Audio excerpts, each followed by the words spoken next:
မပြေဆုံးတဲ့ဘဝတွေဆိုတော့ကျန်နာဖို့လည်းမတွေးရဲခင်ပင်မလဲလောက်ရတယ်မပင်မလဲလောက်ရတယ်ပျော်လဲရုန်းကန်ရတယ်မပျော်လဲရုန်းကန်ရတယ်စိတ်ပါတဲ့အချိန်မောတယ်လို့မထင်ရပေမဲ့စိတ်ပင်မတဲ့အချိန်မှာတော့အလောက်ကလည်းနှစ်ဆပို့ပြီးမောရပါတယ်ဒီကြားထဲမှာပတ်ဝန်းကျင်နဲ့ဆက်ဆံရေးပြေလည်မှုမရတာတွေ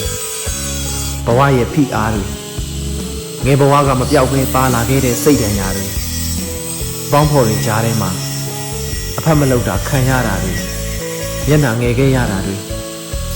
အဖို့ခွဲအထီးကျန်မှုတွေယုံကြည်ရသူတွေရဲ့တစ္ဆာဖောက်ခံရတာတွေကျေးဇူးတရားကိုနှင်းရှည်ခံရတာတွေစေတနာကိုစော်ကားခံရတာတွေကြောင့်အစကတည်းကမပြည့်စုံလို့ခက်ခဲနေရတဲ့ဘဝထဲမှာတရားပေါ်အနာထက်ဆင်ပြီး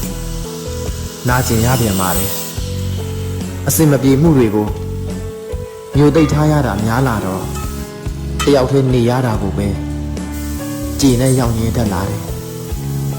ညစ်နဲ့တကောင်းရံထဲမှာလာကပဲအချိန်သားမယ်ဆိုတာမသိရပေမဲ့အမောင်ထဲမှာတော့ရှည်လန်းတွေကရှေ့ဆက်ရှောက်နေကြတော့မှ